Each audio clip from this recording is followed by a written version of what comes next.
You're listening to the Fast Intentions Podcast. Now here are your hosts, Nathan and Todd. Hello, everybody. Welcome back to Fast Intentions, episode number 30. I'm your host, Nathan, alongside my co-host, the offensive coordinator, and his name is Todd. He also happens to be my dad, as he drinks his Starbucks coffee. Omaha! I saw you start drinking your coffee, so I was trying to give you some extra relay. It was a sign. Relief. I'm relaying a sign to the offense. It's okay. I'm struggling with my English words right now, so maybe I'll let you take the reins here. But we're back. A week late, but that's besides the point. Because when we recorded, we kind of forgot to mention the fact that I was going to Denver last week, so we didn't really have a chance to record the episode. Yeah, we forgot. Well, I forgot, but you forgot too. You knew I was going to Denver. I told you to record a little snippet and put it out there to let people know there wasn't going to be a show last week. Well, they just figured it out when they log on Thursday. They go, "There's no show here." So you give our listeners too much credit. all 6 of them. So 7. Shout out to Vern. 8. Jameson. So yeah, we Lisa, got him. Emma. I don't think Emma's listened for a while. Me. Me too. Trace. Me too. I'll play it. When normally I turn it on Spotify and I skip to the end so that it still says played, so I don't have to leave it on for an hour and a half. Oh, I actually listened to it. I usually listen to every episode. I had a hard time listening to it at the beginning, but I just do it so I can kind of critique us.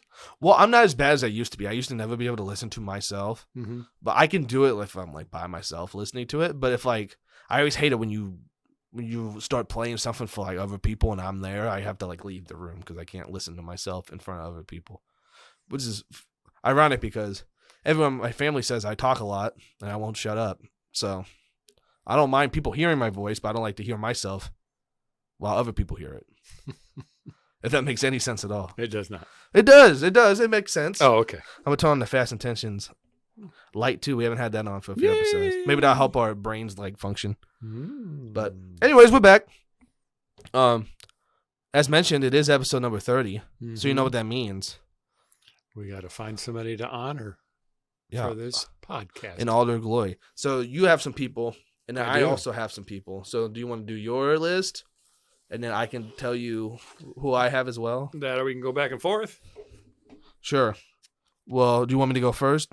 You can go first. All right. Well, should I start at the bottom or the top? I'll start at the bottom. Number 10 on my list. Hell you want. Henrik Lundqvist, goalie for the Rangers. Didn't have him. He's a very good goalie. I do have a goalie, but not him. Well, I have another goalie on here too. That may be the same. So, but Henrik Lundqvist, I have. All right. Should I go with my one local guy or should I go with the Nationals? Go with the Nationals because I'm doing the Nationals. Steph Curry. Yes, he was my number 1 on the list. Yeah.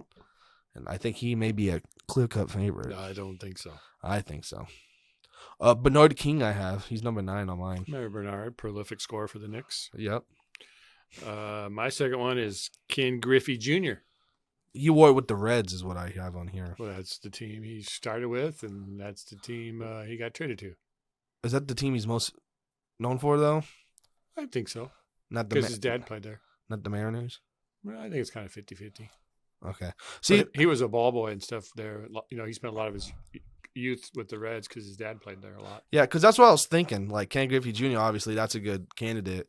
But if his clear's kind of split between 2 organizations and then one with a different number, is that kind of... What was he, 24 with the Seattle? Wasn't it 24? I'm not sure. It was 20-something. I'm bad with numbers. If you Did you ever see the movie of Rookie of the Year? I think it was. No. Oh. Yeah, the little kid or broke his arm or whatever, and they were playing for the Twins, and they were trying to. He broke his arm so he could throw faster or something, and they were playing for the Twins, and they were playing the Mariners in the ALCS, and Ken Griffey Jr. hit a home run and then robbed a homer at the very end to keep the win for the Mariners. Yeah. So. All right. Well, next I have Brian Mitchell. I remember Brian Mitchell, famous return man, mostly for the Redskins, I believe. I'm not sure. Yeah. Because I wrote down teams for some of them, but I didn't write down Brian Mitchell.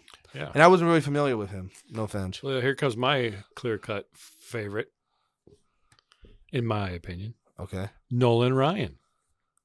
See, was this for all his teams? For the Angels. Okay. He was number 30 when he started out. And I believe he was number 30 with the Mets, too, when he was Rookie of the Year. But who's he most known for? Probably the Rangers. See, but then he didn't wear 30 for the Rangers. I think he was like 34. See, so like, where's that consideration come from? Steph Curry's been 30 for the same team his whole career, and he's a top 3-point guard of all time. Nolan Ryan's the top pitcher of all time. Yes, but number 30, he's kind of encompasses multiple numbers. Well, maybe he'll get 2 episodes. He might be the Archie Griffin of podcasts. Well, I may make an argument for someone else at 34. Oh no. Because I have no idea who that'd be. Bullshit, you don't know who that is. You know exactly who I'm talking about. I love it when they call me Big Poppy. All right. Tim Raines for the New York Rangers were number 30. Yeah, but he's not worthy. Oh, Did I say Rangers? I meant Yankees. Yeah, he played for the White Sox, too. He played for and the Expos, I But believe. specifically for the Yankees, who were number 30. Mm-hmm. I think I said Rangers because of Hendrik Lundqvist again. Terrell Davis. He was on my list. My saluter. Del Curry, Steph Curry's dad, wore 30. Remember him? That's probably why Steph wears 30. Probably. Because Dell did. Oh, now my goalie, Martin Brodeur. For the Devils? Of your sister's favorite hockey team, the New Jersey Devils. Oh, we should talk about that. Because we did mention the Denver trip. I'll mention that in a sec. But he was my last person on the list. All right. So. I had Todd Gurley. Todd Gurley. He was on there, but I didn't write him down. Great first name. Is that the only reason you included him? No. Had a good career as a running back for the Rams, mostly. He had a very short career. Mm-hmm. He had that one phenomenal year, and then he kind of just fizzled out with the injury, and then just gone. And then I put on an NBA player on here besides Steph for you. He's famous for wearing a headband, pretty tall, was always getting in fights and yelling at the refs and stuff and getting entanglements. You're looking at me? I don't know. Rasheed Wallace. Rasheed Wallace. I think I did see him on the list, too. But I didn't include him. He may have been 11 or 12. But. And my local flavor ended up playing for the Packers. He was drafted by the Packers. Amon Green. Yeah. Wore number 30 for the Big Red. Yeah, I like Amon Green better than Nolan Ryan, not going to lie. Oh, wow. Well, I mean, just because he played for the Packers and Nebraska. Mm-hmm. That's got to hold some weight. There's a dunk. There's a turnover. What is on the fast intentions monitors tonight there, Nathan? Oh, I have the Celtics and the 76ers on. Oh. Both tied with the best record in the Eastern Conference. Oh. But it's like Boston's playing pretty well. Yeah, and they're missing 2 starters, so.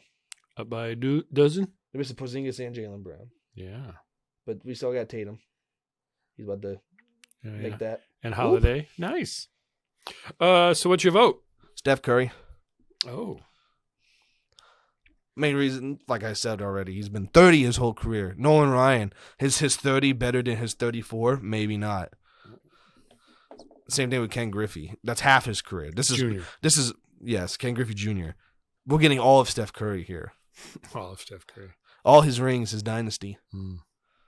But that's just my opinion. I mean, Nolan Ryan and Ken Griffey Jr. are obviously very good players too. And Amon Green. But I don't think Amon Green really competes with the other guys, unless we just want to stick with the Nebraska flair.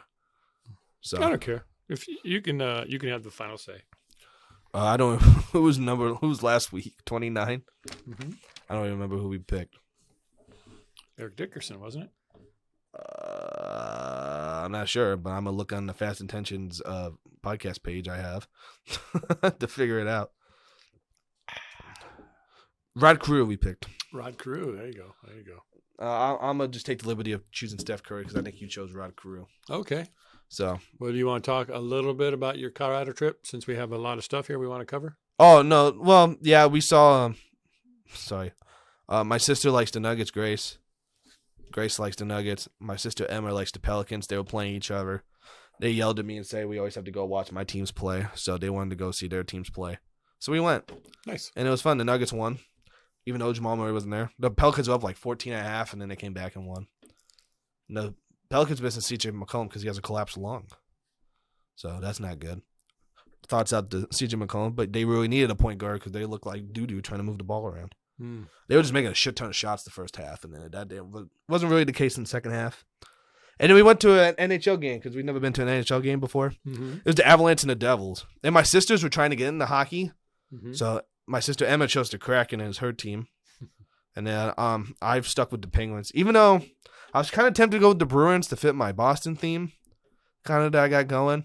But, I mean, even though I wasn't too invested with the Penguins, I already watched them win 2 Stanley Cups, so I felt like it'd be kind of – and especially because the Bruins are so good, I felt like it'd be kind of a bandwagon thing.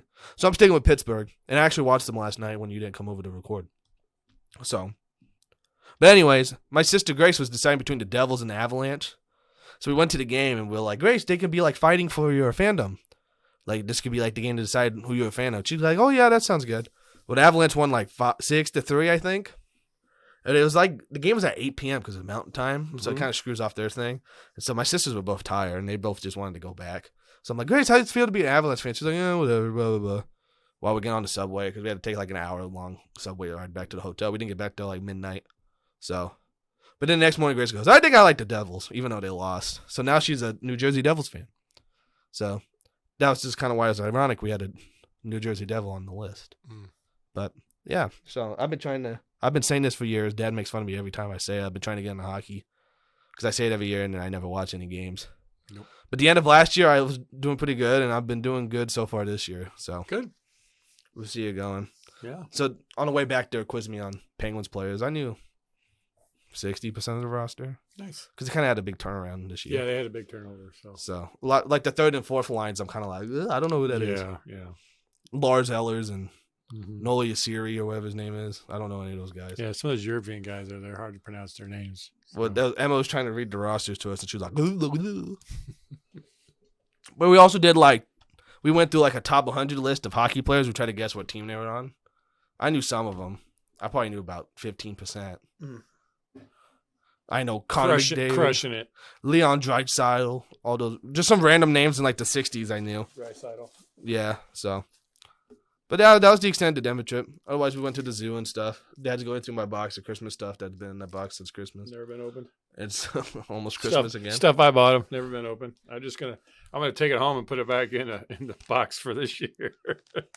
Well, it's too late for that. Cooling headband. Well, I don't wear headbands. No, not cooling ones. I don't know where you got those. I didn't give you those. Lisa gives fucking snacks every year. Those for your Lisa's. Fucking snacks. Sorry, Lisa. Fucking Lisa giving fucking snacks. All right, well, anyways, that's the intro. We have a lot of shit to talk about. What do you want to start?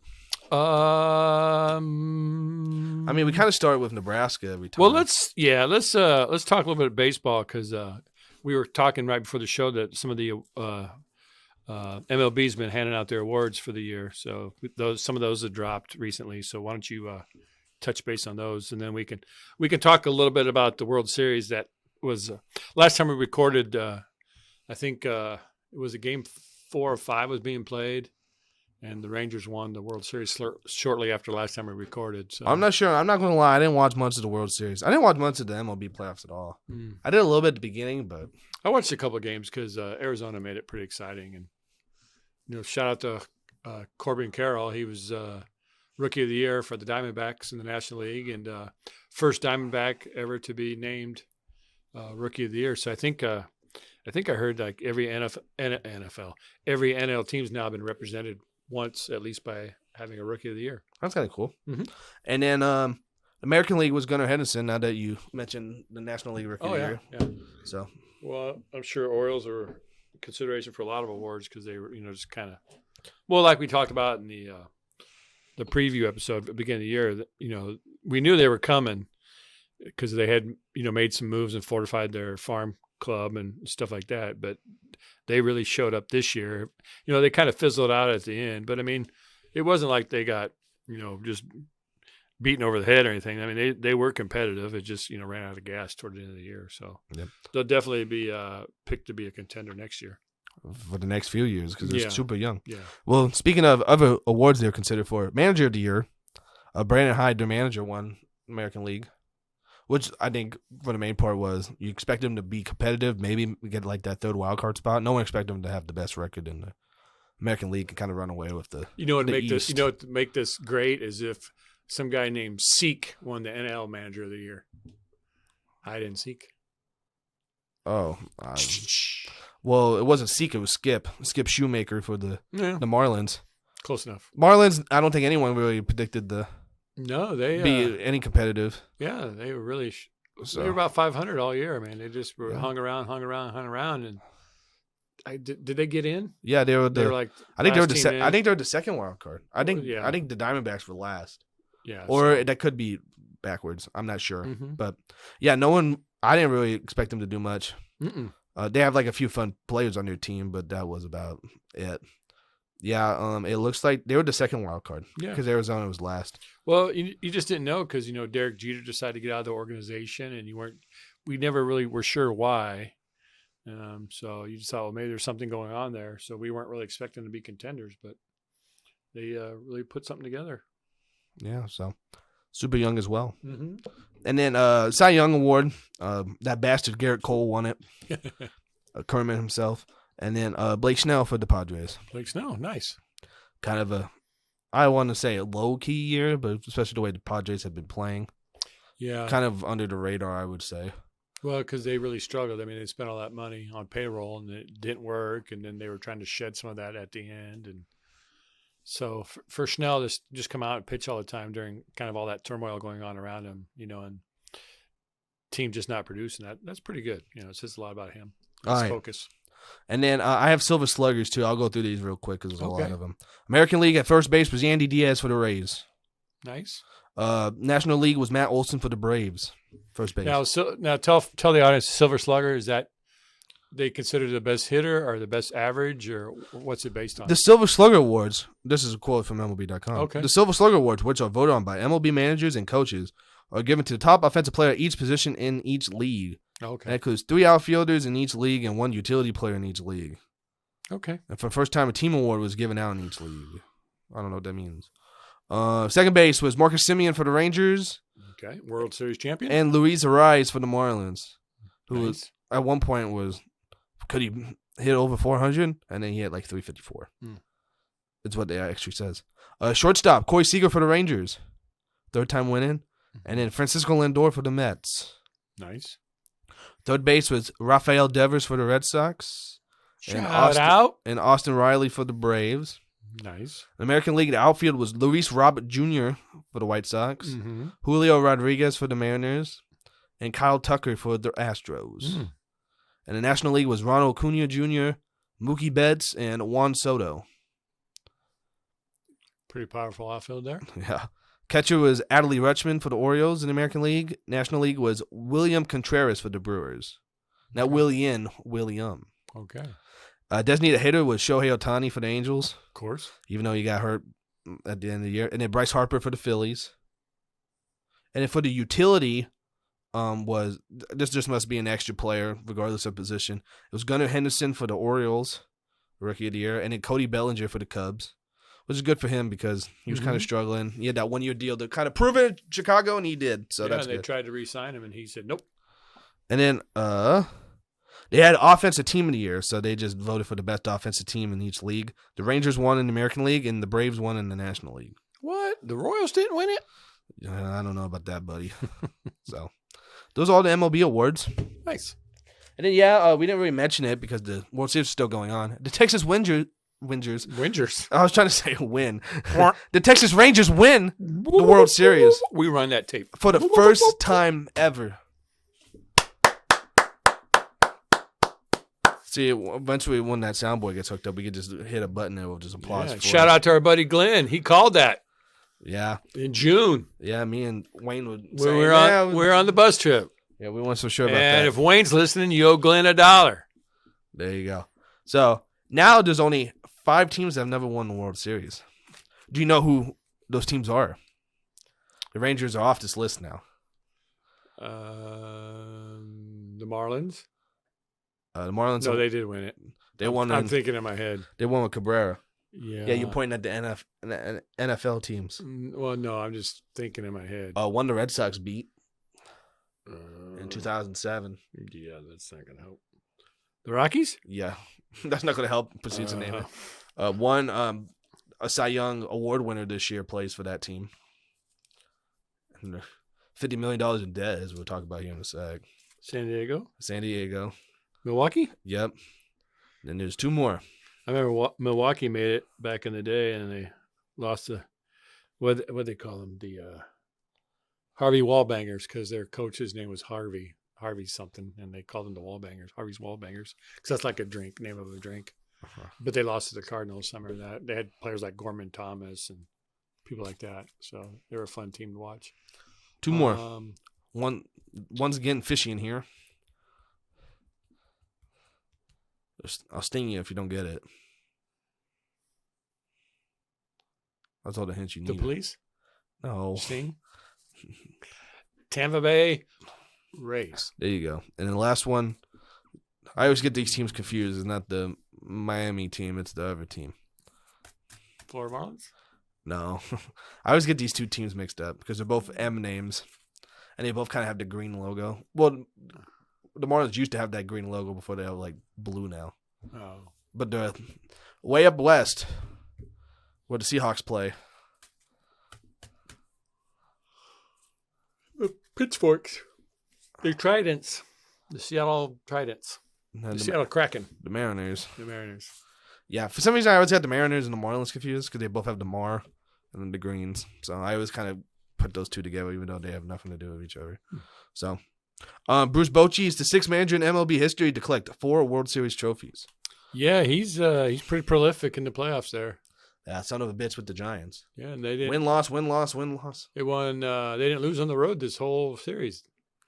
Playoff run. Yeah, I don't know about the whole playoff run, but the World Series for sure. That was all. Yeah, I think the whole that was run mixed of the, match, wasn't their it? whole run of the playoffs, they didn't lose on the road because I knew at one point they were like 8-0 on the road, and so you don't play 8 games in the championship. So well, that wasn't true. This was because the World Series was only 6 games, wasn't it?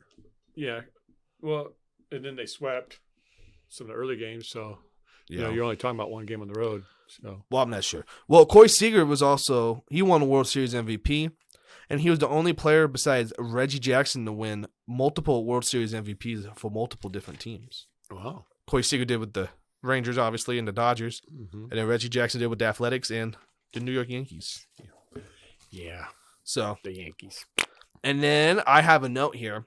I also want to give a shout out to my man, Nathan Eovaldi, former Red Sox, for being such a beast because I watched him play pretty well in the playoffs, and I always like to see him be successful.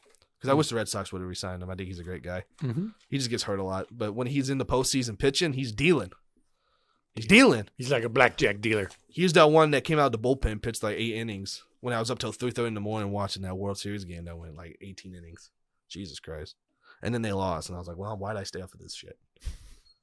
And then I wrote, proves that money and a commitment to winning can take you far in Major League Baseball. Because we talked about how the Rangers were kind of in that no-hole land where they weren't doing nothing. But they signed Corey Seager, they signed Marcus Semien, they signed all this pitching. We're like, well, maybe it'll be like a White Sox. They'll get competitive really good this year, and they have a chance to add some more pieces. Well, then they just won the whole damn thing this year anyways. Well, it took them a few years because they signed Semien a couple years ago. And Semien too. I know about 3 years ago they signed Seager, gave him like a 10-year deal. I thought it was the same offseason they did. Oh, it. Maybe. But they gave him like a 10-year deal, and they gave Semien like an 8-year deal or something. So it was like, well, they're going to try. Yeah. So. And then this year they got the pitching. So they went all in. And I say that because the Padres, I don't know if you saw the story about them, they had to take a $50 million loan out because they couldn't cover their payroll. They get a good interest rate? I have no idea. But pretty much, they wanted to take out $100 million, but I think MLB told them, yeah, $50 million is good enough. You don't need to take out more than that. So it says they have second in the league in attendance, and yet they still had to take out this big loan to cover. Did the Padres ruin their chance? Soto could be traded to free up cap space. I wrote this like a week ago, so I'm going through my notes. So they were going through. They have Xander Bogaerts. They just signed him to like a 10-year deal. Yu Darvish, Manny Machado, and Joe Musgrove. They all have full no trade clauses, so they can't flip any of those guys to clear any salary. Unless they agree to. Yeah, so they're pretty much stuck with them. They said Jake Cronenworth and Hae-Sung Kim could get moved, but only about $7 million in salary. So they don't really have much to free up. So they said if they don't win a World Series anytime soon, in 8 years, they're going to be screwed With all those big-ass contracts, all those old players still on their team, they're going to have nothing to do. So Padres are kind of in a win-now situation. So those are the positives and the benefits of it. You could pay all that money to get those guys, but if you don't win nothing, you're stuck with all of them. You're screwed. Yeah. So that's kind of basically the point I was making. So, and San Diego, they kind of got the Slam Diego thing a few years ago, and they had all the hype. They finally beat the Dodgers in the postseason, got to the NLCS. It was just exciting. They never won before. It was exciting to see them be successful. And then for them to have such a shitty year, it kind of stinks. So hopefully they can figure that out in the offseason.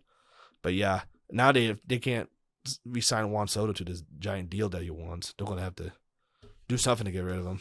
Well, so you can sign a bunch of players, but the pieces have to fit. And if you just have a bunch of pieces that don't kind of fit, like, in the right spots, you just have a little bit of chaos because you're just overlapping players, and there's nobody really has a defined role. And players like to have a defined role, like to know where they're hitting in the lineup, that they're playing every day. And yeah, it's tough when you got that many players, and like they all want to play, and they all sign big contracts. So they think, well, I signed this big contract, so I should be playing. Or it should be hitting a certain spot. Which is funny because you think, and out of all the sports, baseball would be the one that you can kind of just load up on people. Mm-hmm. Because there's 9 positions, and then there's 9 guys in the lineup. So you just got to go out there and hit.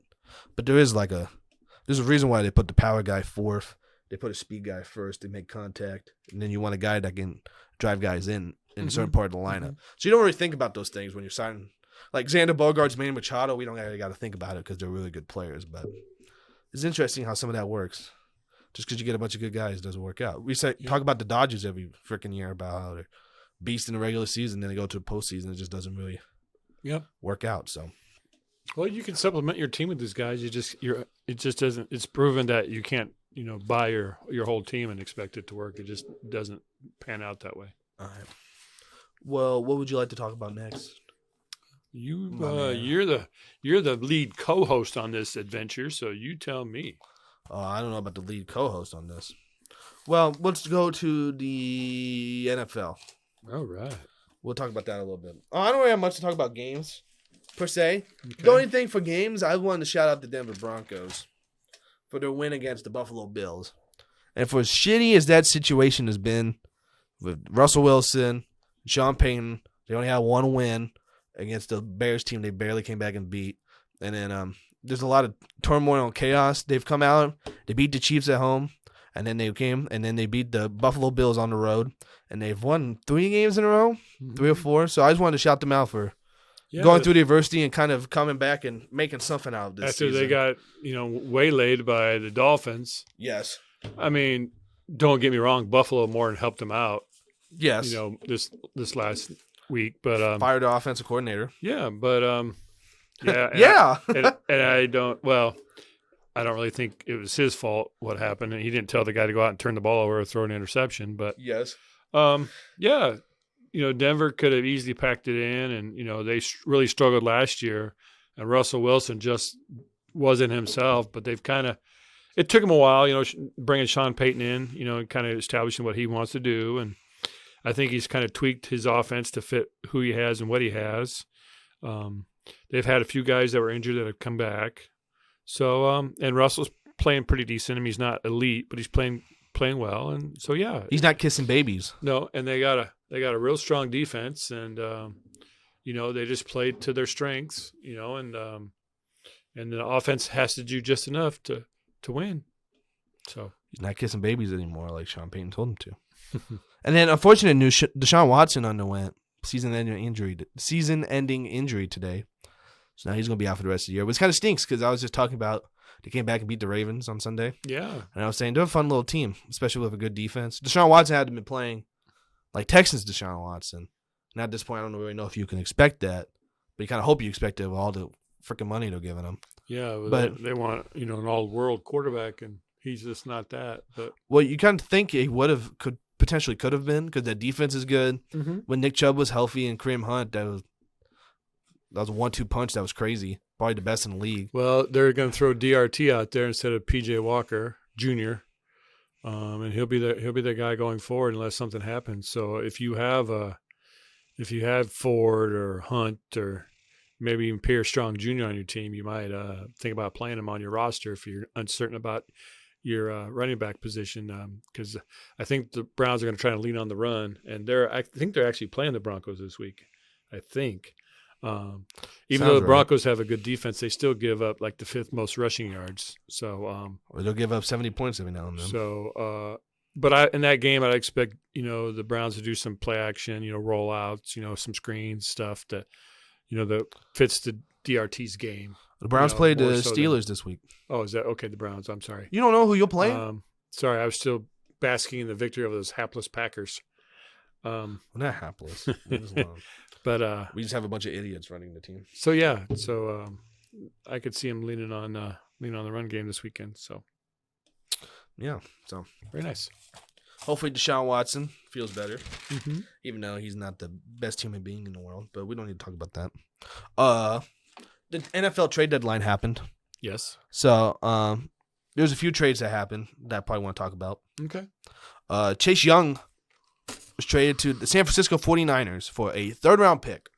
Oh, good trade for the 49ers. Good value for the Commanders. I'm sure they could have probably maybe got a second out of them, but yeah, I don't know. They did, and they also traded Montez Sweat to the Bears for a second. Yeah. So people were like, how do the 49ers give a 3rd for Chase Young, a pick that's not going to be as good? In comparison to the Bears traded for a 2nd-round pick. They said the Bears fans were probably like, hey, what the hell? Can we go back on that and give you a 4th? So just kind of, they traded a 2nd for Chase Claypool last year. So I mean, it's just funny because the Bears pick is obviously going to be pretty good, high up there, and so you're going to give up a 2nd for Sweat. Well, Chase Young is considered the better player, but then the Bears just signed him to a 4-year deal too. So yeah, I guess maybe that was part of it. And so I also wrote. I wrote Bosa and Young. Come on, man. And then we were talking about this last podcast about how the NFL trades are really weird. You can get a great guy like Chase Young just for a 3rd-round pick. And then we'll talk about James Harden, the trade here in a sec for him. But then you look at all the crap that the 76ers got for him. It's yeah, it's crazy how NFL good play could just be a 1 pick. And then NBA, you got to give up 4 first-round picks and 6 guys. Yep. So. And I did write down the other trades. We don't got to talk about all these. Seahawks trade for Leonard Williams from the Giants. The Vikings traded for Josh Dobbs. I wrote that down as something to pass off against. But Josh Dobbs, he looks like a new man over there in Minnesota. He doesn't know any of the plays. They're just yelling at him in the helmet to do something, and he's just making things happen. Yeah. Now the Vikings on a 5-game winning streak. Justin Jefferson's coming back pretty soon. So I'm happy someone dropped him in the sibling league because now he's on my team. Wow. Because they don't know what they're doing. The Jags traded for Ezra Cleveland from the Vikings. He's a guard. Better than Ezra? Yep. The Lions got Donovan Peoples-Jones. I wrote DPJ and I had to look at it who the hell is DPJ? Shout out Donovan Peoples-Jones. I had to start him in fantasy 1 year. And then the Packers traded Rasul Douglas to the Bills. So we had no corners against the Steelers, and we traded away our only one we had. So there you go. There you go. Bills trying to shore up that defense, but the offense is kind of a mess. Speaking of that, too, we said it wasn't really the offensive coordinator's fault for the Bills. Yes. Someone posted memes about how they're talking about the offensive coordinator, and then Stephon Diggs is being a drama queen about how he may want to leave. And then they posted a video Josh Allen smiling oh, no one's talking about me throwing all these picks. So yeah, the Bills is kind of a weird situation. But that's what I had there for the trade deadline. But then Devontae Adams was talking to the Raiders potentially about getting traded at the trade deadline. The Raiders told Devontae Adams no after he asked earlier in the month if they consider a change of scenery. And they said, nope, you're staying. But that was before the Josh McDaniels situation happened. Did you hear about all that? No, do tell. Do tell? You don't know anything about it? Nope. Oh, but Adam Schefter did say there's no chance in hell Devontae Adams would get traded. And I wrote I did feel bad for Devontae. He wanted to get out of Aaron Rodgers' shadow and be his own man. He wanted to go play with his best friend, Derek Carr. They almost died together in a boating accident in college. They're best friends for life. And after 1 year, they said, you're gone. Because Josh McDaniels wanted to bring in Jimmy Garoppolo. Because he didn't want the rookie Aidan O'Connell to take over. He said, now we need Jimmy Garoppolo. But then Devontae Adams was pissed at him when Jimmy Garoppolo missed him for 2 touchdowns on that Monday night game. And I lost to Jerry because of it. He threw that pass 2 inches closer to him, I would have won. But that's besides the point. Lord knows. I like just bitch about fantasy because it makes you giggle. But no, anyways, Josh McDaniels left. Mm-hmm. The main thing about him is they had a big team meeting. I think it was before the Lions game, if I remember correctly. I don't have an article up or anything. This is all coming off the noggin, so this may be pretty bad. Right. But basically the point is they had like a players meeting where they'd all aired their grievances. You look confused as you're scrolling on the tweeters. They were just talking about, hey, this culture sucks. You suck. We need to change some things. But apparently it just demoralized Josh McDaniels. And they said he was just kind of a shell of himself during the practices that followed. Like he wasn't doing nothing. Because I think a lot of times they said he would like over criticize the players, especially when it was more of like a personnel or like an offensive play calling issue. He would more blame the players for not executing what he wanted to do as opposed. So he said during those practices he would just kind of blow the whistle and he would just let players like self-correct themselves as opposed to like actually like learning from his mistakes and doing things to fix it. And then the main thing was during after like that meeting where they all bagged on him, he had Antonio Pierce step up, who's the interim coach now, step in for him and give him like a meeting to speak on behalf of Josh McDaniels and the team. Well, he made a big speech that all the players liked. And he was talking about overcoming adversity, and he mentioned the Giants against the undefeated Patriots, about how they were the underdogs, but then they came out and they won and they beat the Goliath, and inspired all the players. Well, apparently Josh McDaniels, he took offense to that because he was the offensive coordinator for the Patriots at the time. So he took exception to whatever Antonio Pierce was saying. And apparently it just caused Mark Davis enough to realize, I liked what that guy Antonio Pierce was saying, and your attitude stinks, so they booted him out. And then they fired their general manager too in the process. So, and then they were just talking. I think Devontae Adams was at an NBA game, and like the ref was going over to him. He goes, "Yeah, you guys look good on Sunday. You could tell it's like a fresh breath of air." And he was like, "Yeah, it is." So it's crazy how just one change can fix the morale of a team. And then so that was pretty crazy. So that was pretty much the Josh McDaniels thing. Do you have any thoughts or anything? Or you just want to keep playing on your phone over there? Oh, I was just checking out to see if there's some breaking news, but it's just video of Melvin Gordon running through the Husker defense back in 2014 over and over and over and over and over and over and over and over and over. Hey, that was a joke for us for a while. I know. There he goes again. Yeah, we'd be sitting somewhere and they said, Melvin Gordon's still running against Nebraska. And we'd be like, look, there he is. He went by the window right there. So we just ran over beyond. Goes, there goes Melvin Gordon. Josh McDaniels has had several chances at being a head coach and hasn't gone well. And, sometimes people are just capped out at, a certain level. And I think offensive coordinator is probably the cap for Josh McDaniels in his career. Maybe he'll go back. Whether or not he'll go back to his old job like you did, I don't know. But, you're going to call me out like that on the podcast? Yes. We'll see where Josh ends up. But rest assured, he's going to have the whole rest of the season to sit back and relax because he won't be coming into a job till next year at least. Yeah, I don't have my 9-to-5 job anymore, okay? Insurance sucks. There you go. Breaking news right there. NBA suspending Draymond Green for 5 games for the altercation last night. Hey, what the hell, man? I was going to talk about that in a little bit. Well, I know, but the suspension came down. Yeah, but we could have waited a little bit. What's breaking news? You should just wrote it down. But now I don't want to go to that yet, so. All right, well, we can go back to it when you're ready. Okay. So. I don't remember what I was going to talk about. That Draymond Green thing distracted me. Oh yeah, we didn't even talk about what we're going to talk about this. Do we need to talk about Jim Harbaugh not being able to coach on the sidelines for the rest of the year?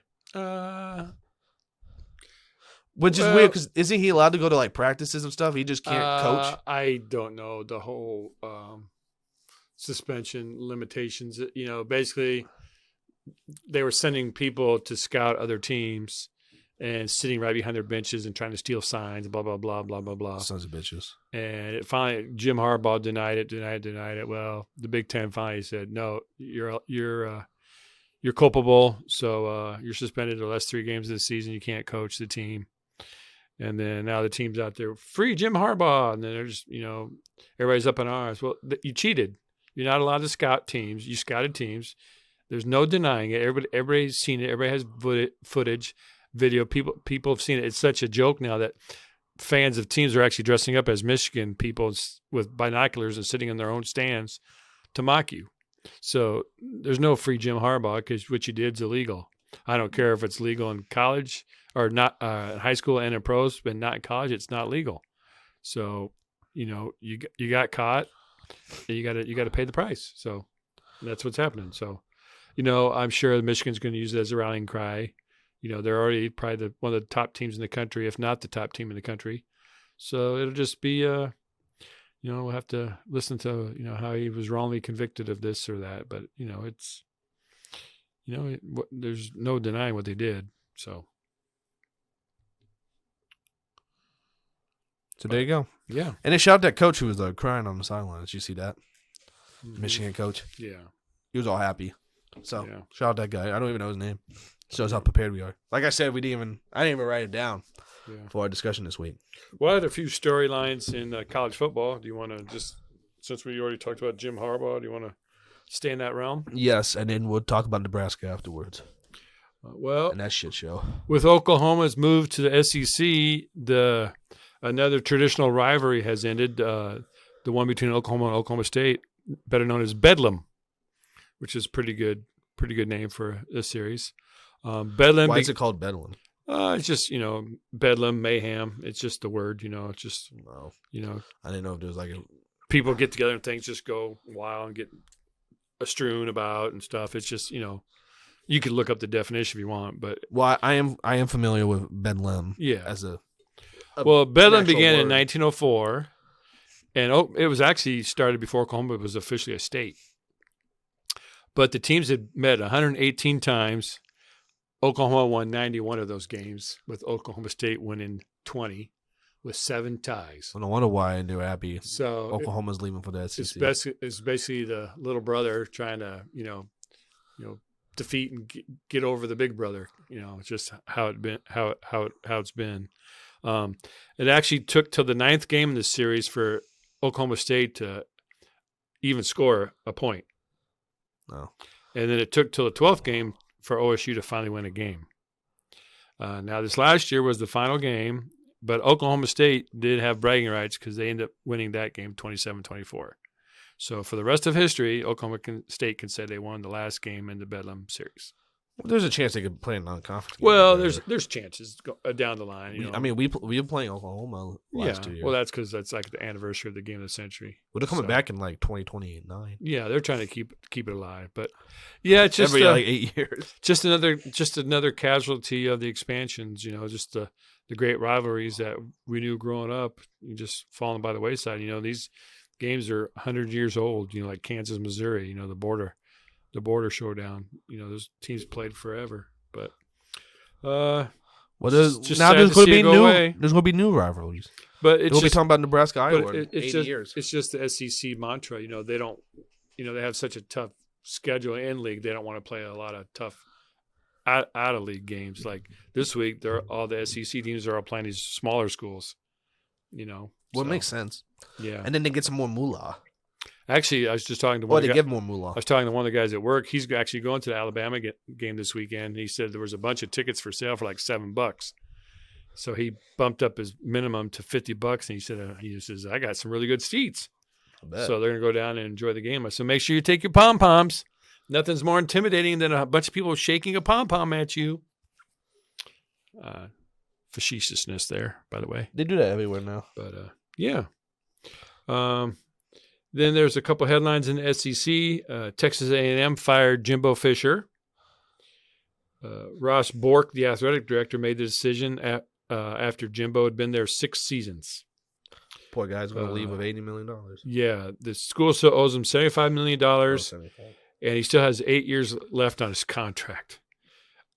Now, the buyout is almost as much as it cost to buy out all the coaches in the NCAA last year. So that's quite a price, and I think that was $90 million, and he set a record for the highest payout ever to a coach, walking away. So what did we get for us? $20 million? Yeah, something like that. But he didn't have 8 years left on his deal.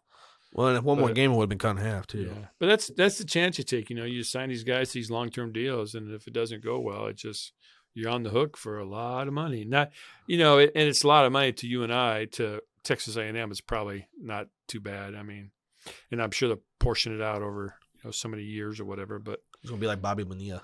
But it'll be interesting to see if Jimbo Fisher gets another job, in the Power 5. He might have to drop back a level and reestablish himself. Who knows? Or maybe he'll be done. We don't know. Did I ever tell you what my the owner of Gamers, when I used to work at Gamers, told me once? No. He said, he goes, if I chose a career now, I'd choose fired football coach because they make so much money. That's true. And you don't have to do anything. That's what he said when Mike Riley got fired and he got that buyout. And then LSU quarterback Jaden Daniels set an NCAA record for total yardage. And he also set a record for total yards in an SEC single game record. Sorry, total yards for a single game in the SEC. Sorry. I'm proud of you for getting that out. Thank you.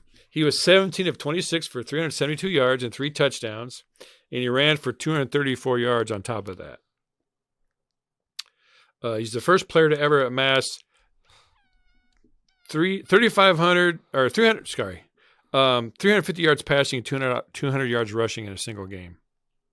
So the whole lifetime of the NCAA, he's the first player to ever do that. See, I'd feel bad for you for screwing up those words, but I'm happy because I've been screwing them up all episode. Yeah, well, good to know it runs both ways. I'm having a hard time reading my own writing, which is because I wrote it in a hurry. So you write everything in a hurry, apparently. Yeah. I'm joking. We just like hating on your handwriting. No one else has topped 600 combined yards in a game in the conference ever. And he's the first FBS player to eclipse 12,000 passing and 3,000 rushing yards in his career. And I think he's only a junior. I'd have to confirm that. But and he was injured a couple times earlier this year. So props to Jaden Daniels. He's just a extremely talented quarterback at LSU.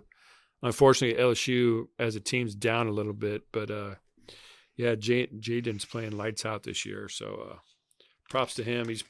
Unfortunately, he's probably not really a contender for the Heisman. But, when you set an offensive record in the SEC, you're doing something. I know there's a lot of, what's the word when somebody, you're just kind of over something, I can't think of the word, but you just, you're tired of it. Yeah. Sometimes, we get tired of hearing about how great the SEC is, but I mean, they have produced a lot of great players that have gone on to the pros and done really well. And for him to set a record, that nobody else has ever set, that's some, rare air there. So props to him. Do you have any more notes? I forgot an NFL thing I want to mention now. Oh, no, that was all I kind of really had for college. I just wanted to touch base on those few things that stuck out to me. So okay. Well, I just want to go through this real quick because I saw this on Twitter and I thought it'd be kind of fun. Okay. You know about the Chat GPT stuff? I think we've done stuff about it before. Yeah. Well, they asked it to rename all the NFL teams, and they came up with some funny names. I didn't see that, but I did see whether they redid the logos of the teams or something like that. I saw one where they did AI renderings of like their stadiums. Yeah. That's pretty cool. But I just kind of want to go through these. Okay. And I thought some of them were kind of interesting. The Arizona Cardinals got renamed to the Phoenix Firebirds. Nice. Atlanta Falcons is going to be the Atlanta Phantoms. I don't really know why, but I'm not a big fan of that one. Of Tums. Baltimore Ravens, the Baltimore Marauders. I like it better when they change like the name of like the city too. Mm-hmm. Like the Buffalo Bills are the Niagara Thunderwolves. Interesting.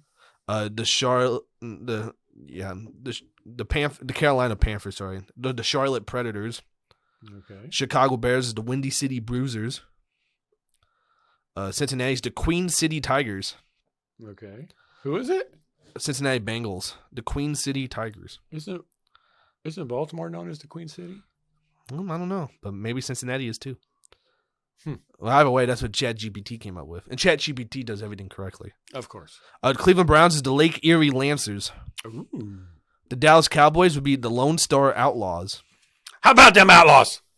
Yeah, there you go. The Denver Broncos are the Rocky Mountain Mustangs. Rocky Mountain High. Detroit would be the Motor City Monarchs. Okay. Green Bay, they have the Cheesehead Lumberjacks. All right. The worst one of them all, The Houston Texans would be the Houston Longhorns. How creative is that? Not very. Well, Texans is a pretty stupid name to begin with. Indianapolis Colts, they have the Hoosier Stallions. Who's your daddy? Jacksonville Jaguars would be known as the Jacksonville Strikers. That was also a bad one. It's a bowling team. This one's pretty bad, too. Kansas City Chiefs is the Kansas City Warriors. Lame. I like this one. Oakland Raiders. No, not Oakland. Sorry, the Las Vegas Raiders would be the Sin City Scorpions. The Scorpions. It doesn't roll off the tongue. The Los Angeles Chargers would be the SoCal Surge.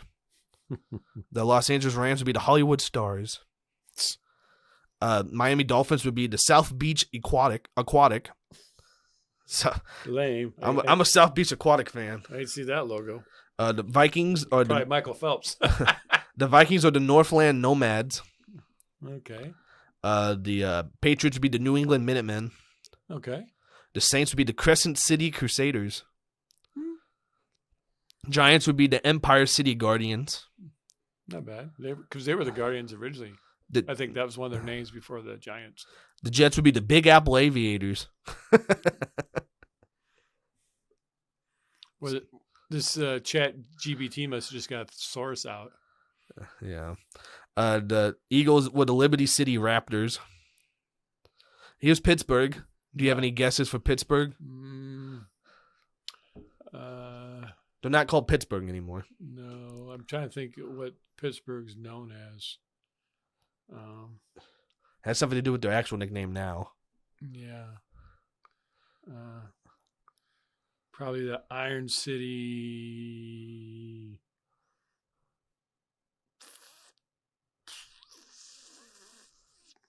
Let me tell you, I want to have come up. Slag. I mean, close, I guess. I never would have came up with Cheesehead Lumberjacks, by the way. It's the Steel City Spartans. Spartans. Oh. I think it's just steel. Yeah. S. Well, I was trying to think of what that residue from when they make steel. You know, that stuff that runs off. You know, I was trying to think of the name of that. The 49ers is the San Francisco Gold Rush. Okay. Pretty self-explanatory. The Seahawks is the Pacific Northwest Stormbringers. Stormbringers? Yeah. I think Omaha Storm Chasers would be filing copyright. I don't know about that. Infringement on that. The Bucks is the Gulf Coast Raiders. The Titans would be Volunteer City Defenders. Pretty stupid. And I actually like this one. The Commanders would be the Capital City Monuments. Here come the monuments. And that was all of them. I thought those were fun to go through. Sam Howell's in the pocket, and he's standing there like a monument. He's sacked! Like a Confederate soldier statue. Quentin Williams from the Big Apple Aviators got him. All right. Now let's talk about shitty Nebraska. After their demoralizing loss to Michigan State and Maryland, we're one win away from a bowl game, and we're still one win away from a bowl game. Yes. And now we got to go to Wisconsin and have our Black Friday with Iowa. Yes. So interesting. Well, Wisconsin, you know, they just lost Northwestern, and they seem to be in a little bit of turmoil there. Seems like there's a little bit of infighting. So Nebraska's lost to them 9 straight times since they've joined the Big Ten. Is this the year that Nebraska can do something? I don't know. We don't know who's starting for him at quarterback. Well, Jeff Sims is healthy, but do you want to put him out No. there? No. Harburg's pretty much out, so it's between Sims and Purdy. I'm going with Purdy. So, but he's got some issues that he's going to have off-season surgery on, his groin. So, Well, remember for the volleyball game, Nebraska volleyball lost like 12 in a row to Wisconsin, and they just won. So this is our time in football too. maybe. But then again, they're undefeated and number 1 in the country. We're have 5 wins and suck. And we have the worst offense in the FCS. Yeah. But no, so I was a big defender after the Michigan State game. I posted on Facebook. There's no reason to see Heinrich Haarberg be the starting quarterback for Nebraska the rest of the year for as bad as he played that game. Well, he started against Maryland. Yep. And it sucks to see him get hurt. But at the same time, I was really happy to see Jeff Sims. Yeah. Because we've both been advocates for this the whole year pretty much since Haarberg took over. Yeah. Yes, Sims was really, really bad those first 2 games, and he turned the ball over a lot. But their ceiling is the highest when he's out there, I think, in my opinion, by his skill set. Yes. And hopefully with him sitting out for so long, he would kind of get the gist. Okay, I just got to hold on to the ball. I just can't be as bad. Well, he was pretty damn bad against Maryland. He had a fumble earlier. Then he fumbled again in the second part. And then when they got the ball back, he threw a pick the first play. Yeah. It wasn't even good. And then Harburg had 2 terrible picks. One got overturned, then he threw one later in the drive too. So it was just a mess. So then at that point, it's just like, all right, Sims, you have all the potential in the world, and you seem like a great kid because you always see him over there on the sideline smiling and stuff. We talked about that. Yeah. But it's just he's had his chances, and he can't. It's just at that point, it's just a habit you can't get out of. Yeah, he is who he is. He had that issue at Georgia Tech when he played for the Ramblin' Wreck, and he's the same player now. He's got a lot of potential. He's got a hell of an arm, but he's got there's a misfire there in the system somewhere. Yeah. But that being said, Harburg's having some issues. Purdy had a couple issues. I mean, Nebraska leads in turnover margin by a wide lot. margin. And if you go back over the last 10, 12 years, Nebraska is killing it in turnover margin, which is not a good thing. So somewhere down the line, maybe it's the way they teach or how they teach or what, but they're going to have to reevaluate in the offseason how they go about ball security. I mean, I used to read about these teams where if a guy had a fumbling problem, they'd make him carry a football around campus. And if any of their teammates or like fellow students knocked the ball out of their hands, they had to run stairs or something like that. So maybe they need to go back to the old-fashioned techniques like that, But something's got to be done. But it's, I feel bad for Sims, but it's not just him. I mean, it's the whole lot of them. See, because people kept saying, well, we can't put Sims back in there. He's so bad turning the ball over. I said, well, what Harburg's doing, he's not doing much better. Yeah. I mean, granted, Sims, he turned the ball over like 8 times in 2 games. That was very bad. Yeah. Now it's up to 11 in 3 games. It's just it's at the point now you just can't. He is what he is. You can't throw him back out there. I was hoping he'd kind of come back and just put a spark or something, but nothing changed at all. Well, I was really rooting for him when he came in, but it just... Well, he moved the ball well when he was in there, but yeah, the turnovers were just bad. So then it was nice. Chuba Purdy got in for one drive. Mm-hmm. They started like their own 6, went all the way down the field. Yeah. I was like, whoa, he finally got a spark, something. And then he just throws a terrible pick in the red zone. We could talk about the play calling, too, because the play calling was terrible. Yeah, and people are hating on that online, which they should, because play calling has been bad all year. But even then, I don't know what the hell Chuba Purdy's doing, throwing the 2 guys in the corner. Yeah. But then Matt Rule said Billy Kemp ran the wrong route or something. So. Sure. But anyways, you shouldn't have run in that situation, nor if you did pass, Chuba Purdy should know better not to throw that pass. Well, so there's plenty of blame to go around, in my opinion. We talked about that play last week when we saw each other, and you're down there. You want to try to score a touchdown, but yet you got the ball. There's a little bit over 2 minutes left. I think it was like 3 or 4 minutes. Maryland's got their complement of timeouts, but I don't think they're going to use a timeout in that situation. So you run the ball. You don't get the first down. You run the clock down 1 second. You call a timeout. Kick the field goal. You got the lead. You kick it off, most likely to the end zone. Maryland starts at 25. And I would bet on our defense to stop them. Well, shit, they stopped them all game. Yeah. They even forced turnovers when they needed to. So here, you call the pass play, which, Rule said he told Satterfield just to, go get the victory. Don't play conservative, just go get the victory. Well, he likes to throw the ball. His preference is to throw the ball. You can tell by the play calling throughout the year and just everything. He a lot of these offensive coordinators too. They want to open it up and throw the ball. He doesn't want to be running the option play from Tom Osborne's teams. That's not what he wants to do. They're mixing it in because of who they have, but. So at a certain point, Rule has to get on the intercom, microphone, whatever you want to say, and say, "Hey, let's just run a little draw play here. Not that they don't run that all the fucking time, or let's just run something off tackle. Let's just get a few yards and bleed some clock."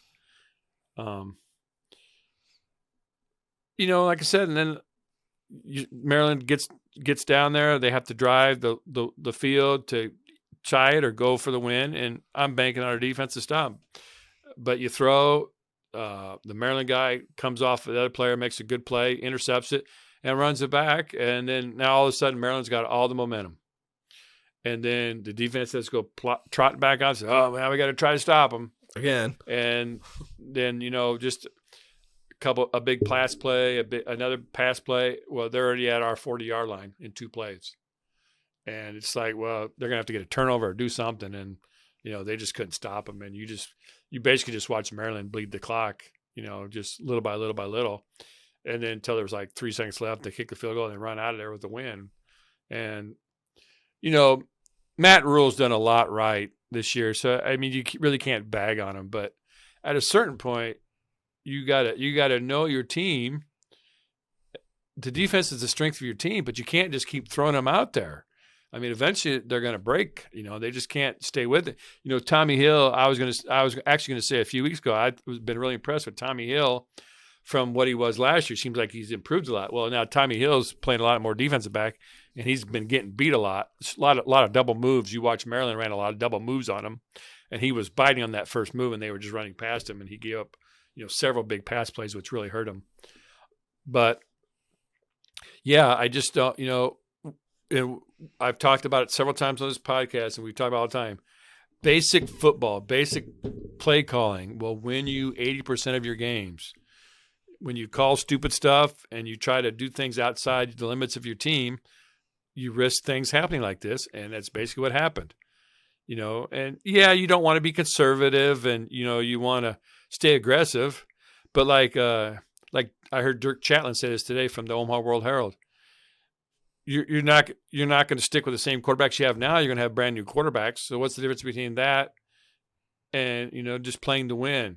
Being smart. Your job is to win. Right now, your job is to win games. It doesn't matter how you do it. You just have to do it. Mm-hmm. It's the Nebraska Huskers last year wouldn't even been in these games. They would have got blown off the field, but their defense has kept them in it. But at some point, the offense has got to meet them halfway. They can't expect the defense to do everything, and that's what the Maryland coach said. He goes, well, they had those 2 big guys in the middle. He goes, well, we just wanted to keep them running sideline to sideline and tire them out. And eventually, when you're out there for 3 and out for your offense, and you're out there, then your offense runs 2 plays and throws an interception or fumbles, and then they're back out there again. I mean, they just get no rest, and they do have some depth, but the depth isn't, at the same level as the starters, of course. That's why the starters are the starters. But there's a significant drop-off when you get, too deep into your backups. And Nebraska just can't hang at a certain point when you're, and Tagovailoa is, even though he didn't have a great game, I mean, he's still quite the athletic talent. And Maryland has some receivers and stuff. So, I mean, they have talent on their team as well. But, it's just, turnovers. But I think Matt Rule kind of let him down this week too, and he's done 95% of the things he's done has been right. And, he's got to learn to grow too. He's never had to, play with transfers or portal people. He's always just built from within with who he had, next man up mentality. So this is a little bit new for him, but yeah, they're going to have to reevaluate how they do things in the off season. And, I'm sure he doesn't want to step on Satterfield's toes, but, sometimes you got to step in and say, hey, this is what we're going to do. We got to run the ball here. We can't just be throwing all over the yard, especially with a third-string quarterback who's got a bad groin and hasn't played much and has only repped with the first team a couple times. And on one drive in actual game action. And I think I heard Satterfield said of the 11 plays they ran on that drive, he only had repped 2 of them. So.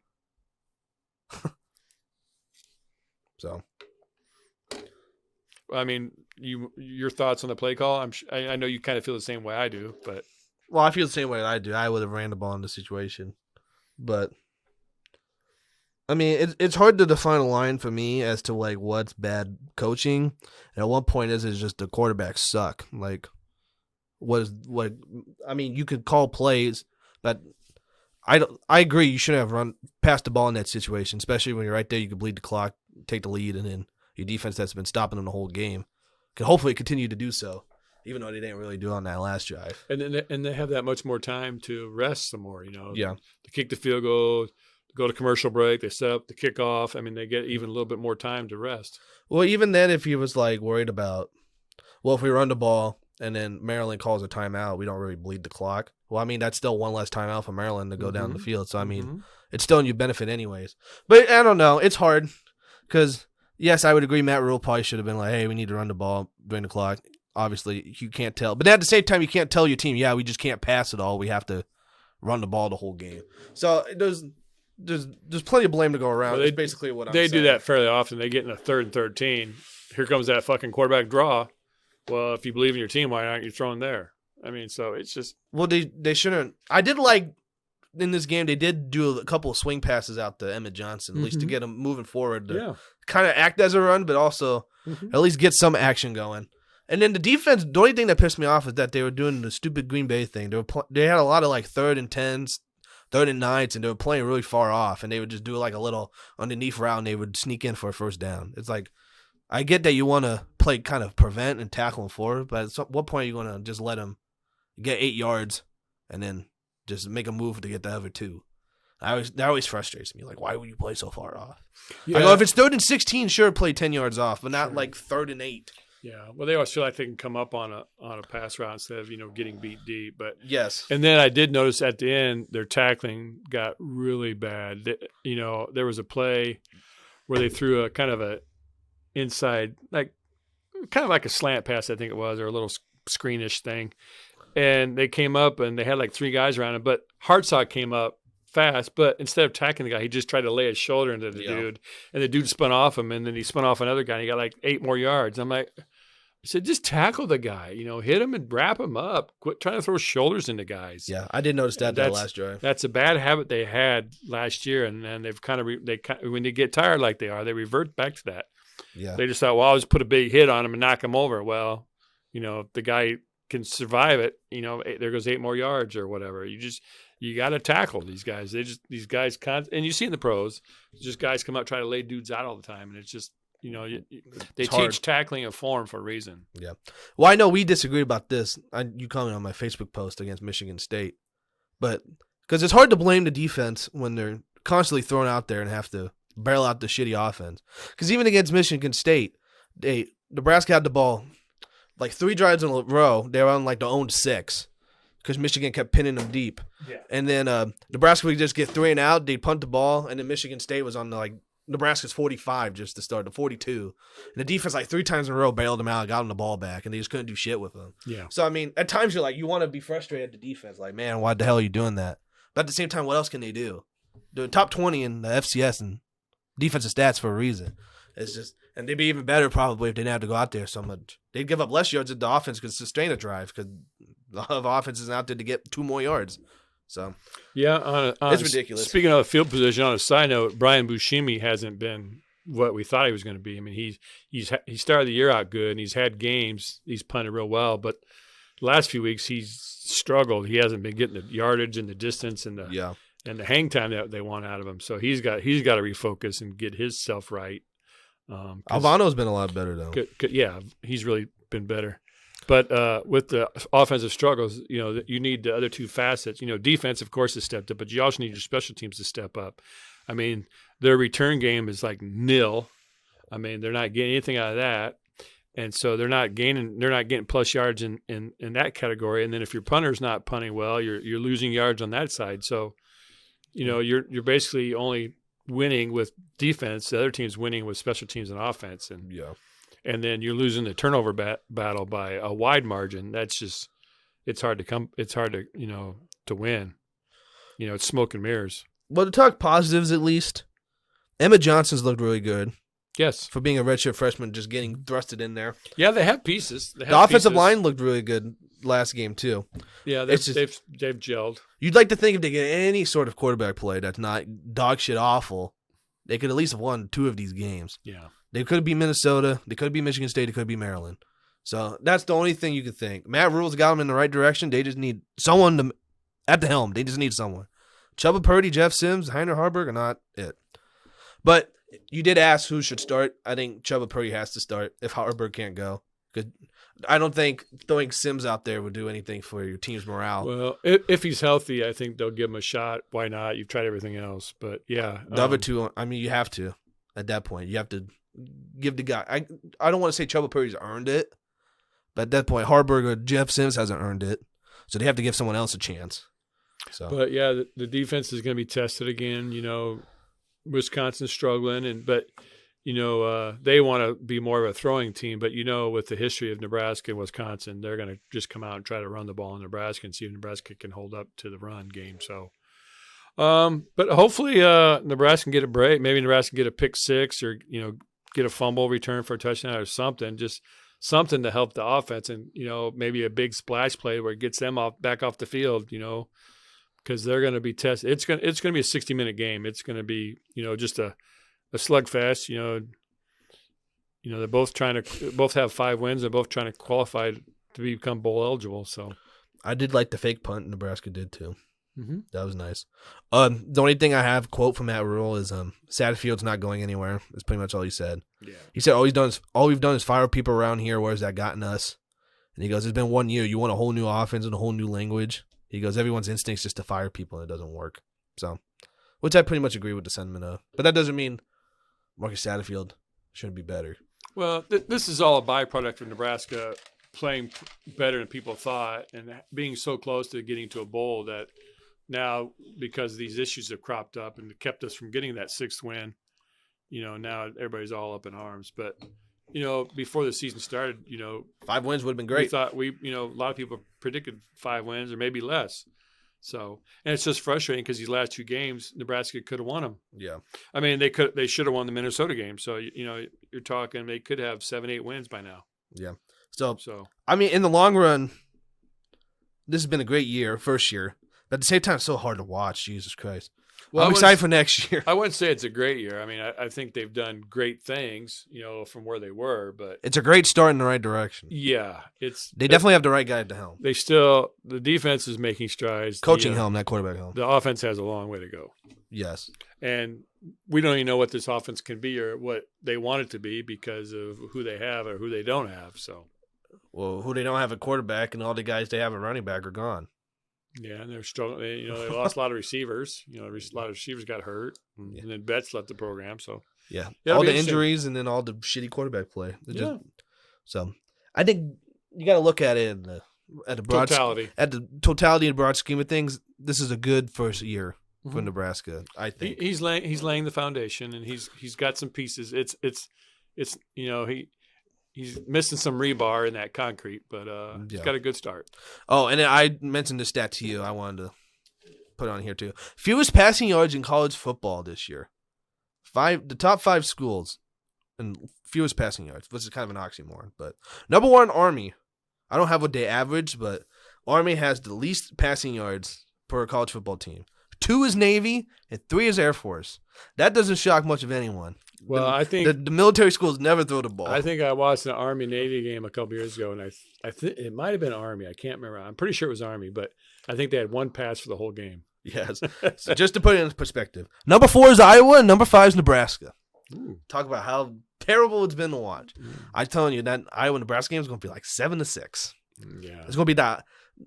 I think Gary Sharp tweeted this. He goes, imagine if the only 2 games you've watched in Nebraska football history was this game against Maryland and then that 1 game against Iowa State. It'd be god-awful. Yeah, it's something else. And then I'll mention this really quick because you already mentioned it too. Draymond Green was in a big fight. Golden State Warriors. It was 2 minutes into the game, less than 2 minutes into the game, and it was 0-0. But Klay Thompson had a hold of like Jaden McDaniels, and then they had to hold each other, and they were like swinging each other around. Like they refused to let go, and like Klay Thompson's jersey got ripped. Like they were being stupid about something. So then all the players kind of converged, right, to break it up. Rudy Gobert kind of had a hold of Klay Thompson, trying to get him off. Well, Draymond Green apparently, I don't know what he was thinking. I think because Steve Kerr said, "Oh, Rudy Gobert had like Klay Thompson around the neck," which wasn't really what it looked like. I think he had him up there, but Draymond Green decides to just put him in a chokehold, and he starts dragging him across the court, and it's just a big ordeal. And they have photos of Draymond laying. It looks like he's really pumped up. Well, they all got ejected. So, and then we just talked about they just announced Draymond Green got suspended for 5 games because I like Draymond, but all his stupid little antics he does, it's a common theme. So, you knew something would happen. But would you like to hear what Rudy Gobert had to say about that incident? What if I said no? Well, you wouldn't have to hear it anyways. He said Green exhibited, quote, clown behavior. He said, "It was a long time, and if he knew how to choke, it could have been way worse. His intention was to take me out," is what Rudy Gobert said. And then he also said, every time Steph doesn't play, he doesn't want to play without his boy. So he does anything to get ejected.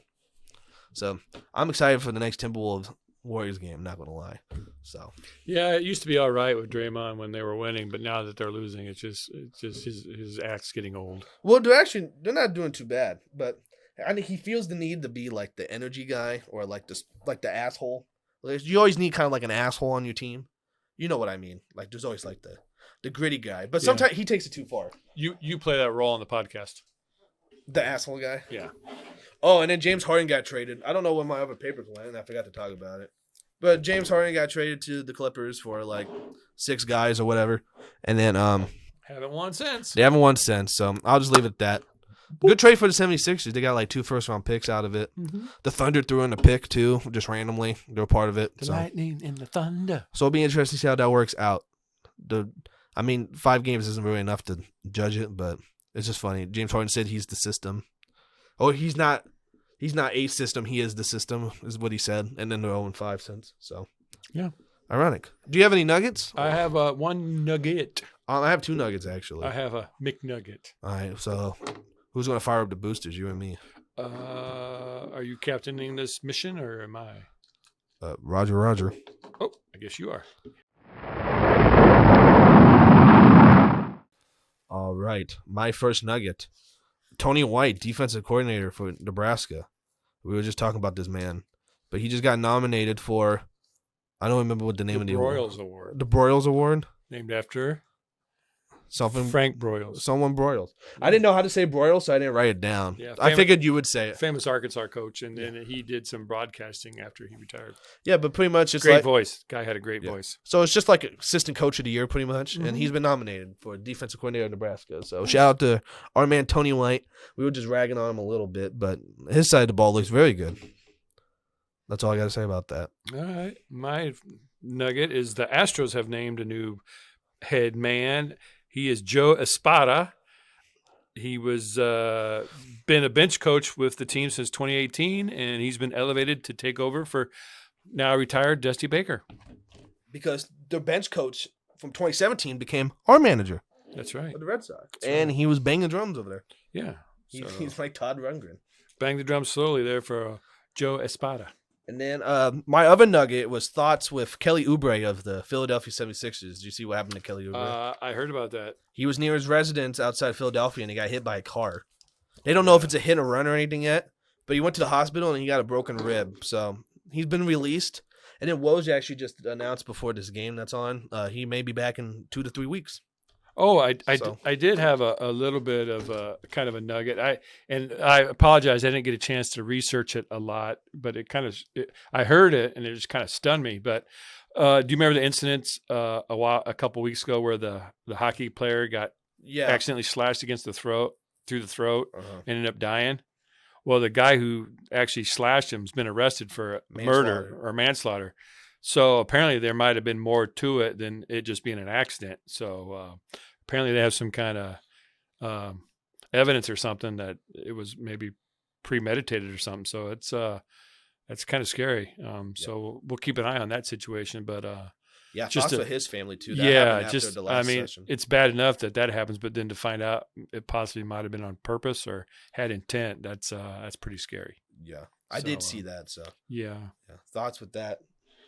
Yeah, and then last note here, we'll be recording next week. I'm not sure when the show's going to drop, but Thanksgiving's coming up next week. So Nathan and I just want to shout out to everybody. You know, hope you get a chance to spend time with your loved ones, your family and friends, and please be sure to enjoy it. And, eat some turkey, watch some football, and just have a good time. And shout out to everybody out there, and happy Thanksgiving to you. If I want to have a good time, I may not watch the Packers and the Lions on Thanksgiving. But I'm here for a good time, but not for a long time. All right. Well, that was episode 30 here recorded on Wednesday, November 15th. Once again, still plan to be weekly. Apologies for not telling you about the Denver trip, but we're still here. We're still rolling. I'm back to my old job that Dad mentioned earlier because the other job didn't work out. And so I came crawling back. Hey, I have my old job back. But they were nice enough. I did ask for Monday nights off, so Monday nights should still be a go. And then the record, and then Thursday should still be good to upload. So I'm not too concerned about any of that. So thanks for listening, guys. We appreciate having you once again. Subscribe on YouTube, follow us on Twitter at fintentionspod. We are very lonely over there. We need definitely need some people. Thank you. If you listen to us on Spotify, rate us 5 stars. Please. Maybe leave a little review. If you hate me stuttering all my words or hate the fact that I burp sometimes on the show, please leave a comment. Help us out. Things you like. Share the show. Suggestions. Share. Comments. We haven't had any comments for a while, so we must be killing it. Yeah. So, you have no bad things to say. So, Or good. All feedback's appreciated. Yes. We appreciate every one of you, and have a good Thanksgiving. Even though we'll probably be back before then, maybe. Who knows?